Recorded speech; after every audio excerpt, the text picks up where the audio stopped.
Hi and welcome back to the channel. Here in the UK, one of the topics that everybody's talking about at the moment is the increased cost of living. So what I wanted to do today is give you 4 key tips to be able to reduce your cost of living without spending any extra money.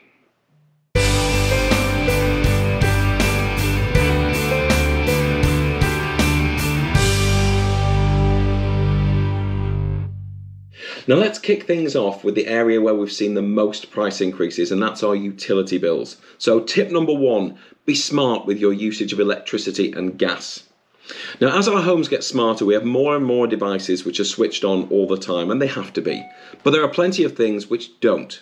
If you have a device which has a standby light or a clock, then it's using some amount of power to do that. Did you know leaving the average TV on standby in the UK for a year costs about £11? Now, that might not sound like much, but how many TVs are in your house? Is it £11, 22, 33? Switch them off at the wall when you're not using them. They don't need to be on standby. Now, admittedly, switching off your Sky or Virgin box is a pain because it has to reboot when you plug it back in. But there are other items which you can focus on. Have you got a games console in the house? On average in the UK, gamers spend 6.89 hours per week playing. Now for the PS5, for example, that currently equates to about £21.32 per year in electricity. Now, no one wants to stop gaming altogether, but unless you're expecting an important software update between now and when you next play, make sure you put it off instead of on standby mode. It doesn't need to be in rest mode.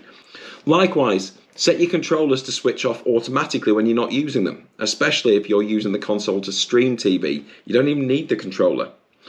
But on the subject of streaming, be smart, like most modern TVs are, in that they have smart functionality.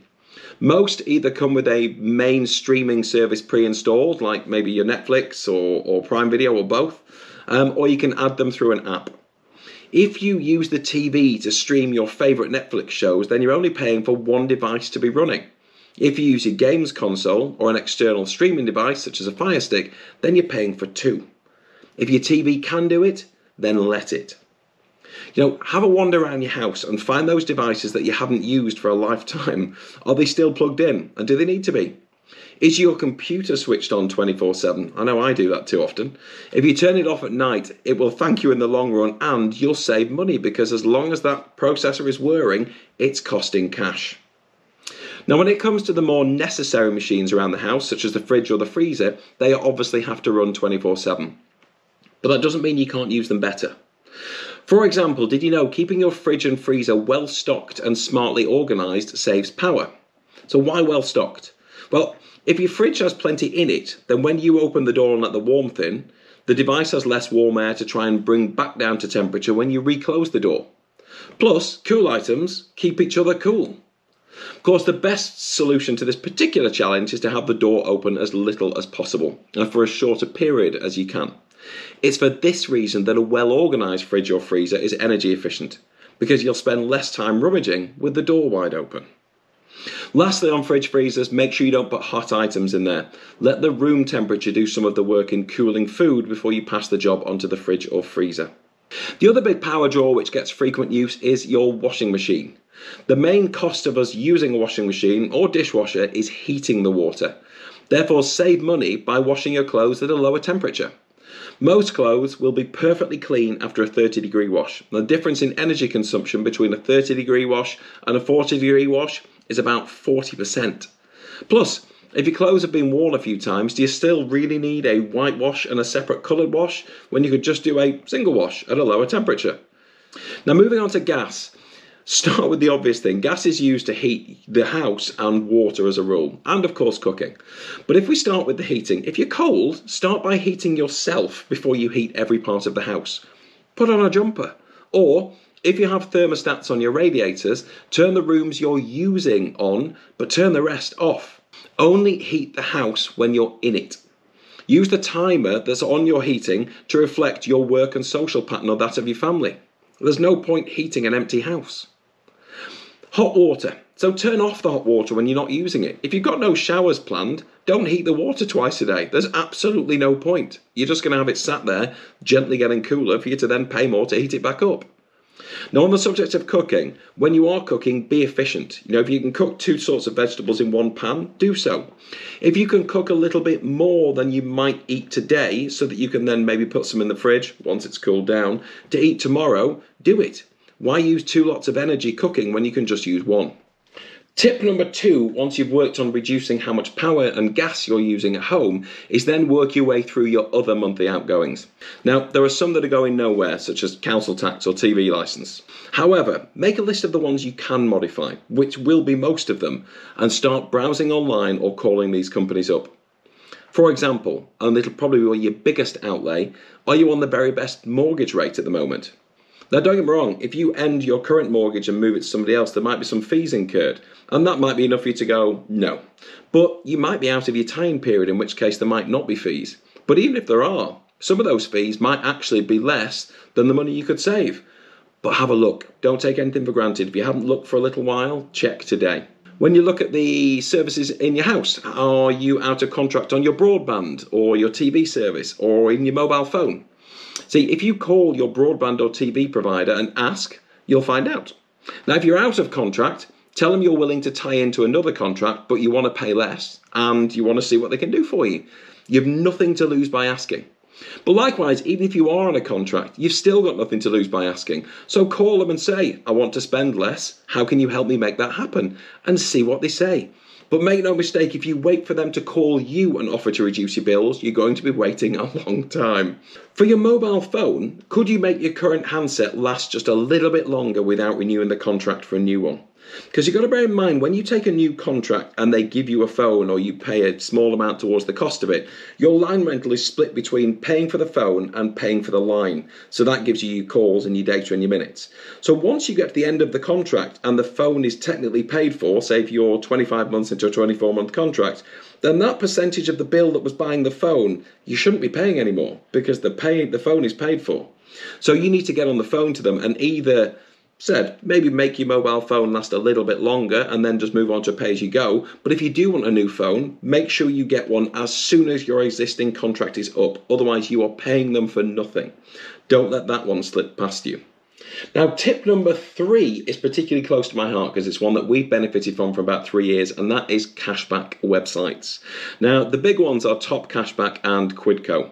Now, the way they work is very straightforward. If you are buying from an online retailer, let's say Argos, is you click on Top Cashback first, key in Argos, it will list any promotions they've got, which might just be 1% cashback on whatever you buy from Argos, or it might be something more, depends on what they're promoting. You click on it, it takes you to the site you were going to anyway, be it Argos, Currys or whatever, and then you just buy as normal. But that website, Top Cashback or Quidco, has monitored that you went via there, and so they will claim a percentage back of whatever you buy and give it you. It's literally money for nothing. I'll give you an example. The biggest savings that we found are on insurance policies. So just towards the end of 2021, we bought insurance for our dog, and the insurance policy was £167 for the year. But there was an offer going via Top Cashback, which, obviously Tesco themselves didn't advertise on their website, but by going via Top Cashback to the Tesco website and buying the pet insurance, the promotion was to get £80 cashback 3 months later. And sure enough, we got it. If I show you here on my screen, this is the cashback all approved. I'm ready to pay directly from Tesco. Literally, we spent 167, we got 80 back. You can't go wrong with these things.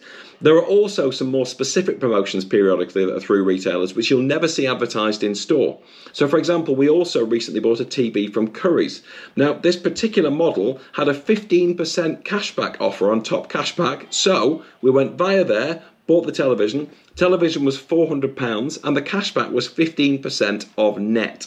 Now what that means is they knock the VAT off the £400, which brings it down to £333.33, and then 15% of that, which is exactly £50, just goes as a credit onto our account. If I show you, here it is on my screen. It's pending because they do wait a little while before they pay you, just in case you return the item, but it's literally money for nothing. If you don't already have a membership with these two companies, Top Cashback and Quidco, which are the two that I would recommend and I use all the time, and I would suggest you have a membership in both because their promotions do vary sometimes between the two sites, then please sign up today. There is a link in the chat below which is my referral link, which means you will start benefiting straight away and I get a little thank you once you start saving money. So everybody wins. Tip number 4 is a fairly obvious one and it benefits both your pocket and your heart. And that is, think about walking or cycling instead of automatically jumping in the car. You get fitter and the cost of wear and tear on your trainers or your bike will very definitely be a lot less than the wear and tear on your car. Plus, of course, there is the astronomical cost of fuel right now that you won't be paying. However, if you have to drive, and obviously there are lots of situations where you do, drive smart. Don't accelerate too quickly. It burns fuel really quickly. And also, and this one might be quite novel for some people, drive at the speed limit. Believe it or not, the speed limits are not just about safety, but they're also based on environmental objectives to reduce emissions by making cars work less hard. For example, did you know that driving at 60 miles per hour uses around 10% less fuel than driving at 70 miles per hour? Now, what does that mean? Let's say if you have a car that averages 50 miles per gallon and petrol costs about £1.70 a litre at the moment, then that equates to £7.74 per gallon or 15.5p per mile. Now, that was assuming you were driving at 70 miles an hour. If you drove at 60 miles an hour, then the cost per mile goes from 15.5 pence to 14 pence. Now, if you have a car with a 50-litre fuel tank, such as a Ford Focus, big selling car, then this could mean you get a potential extra 55 miles out of a tank. That will start to add up very quickly. Also, when you're driving your car, think about what uses power, which in turn uses more fuel. Air conditioning, for example, can increase your power consumption by around 8 to 10%. If you're too hot and you're moving below 50 miles per hour, open the windows. That will cool you enough in most cases. Now, the reason I say moving below 50 miles an hour is, believe it or not, once you get above 50 miles per hour, having the windows down creates enough drag that it's actually more efficient to have the air conditioning on and the windows closed than the windows down and the air conditioning off. So below 50, windows down. Above 50, windows up, air conditioning on.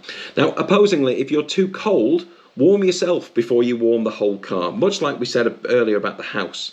Whether that means putting a jumper on, or perhaps if you're lucky enough to have them, turn on your heated seat.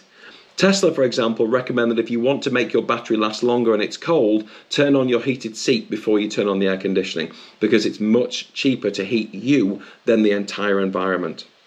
To conclude, here are some other quick tips to help you save money. Make things last a little longer. As I mentioned before, maybe try keeping your mobile phone for a year longer. Secondly, sell whatever you're not using. Your discarded clothes, gadgets, or even old toys and games could be exactly what someone else is looking for. They save money by not buying new. You make money by getting the crap out of your house. It's a win-win.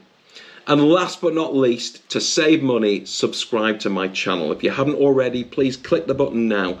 I will put more of these tips up. Next video will actually be about people who want to save money, who are willing to invest a little bit up front to save money in the long term. Hopefully you'll join me on that video. In the meantime, go make those changes, flick some switches off, and I'll see you next time. Thanks so much. Bye-bye.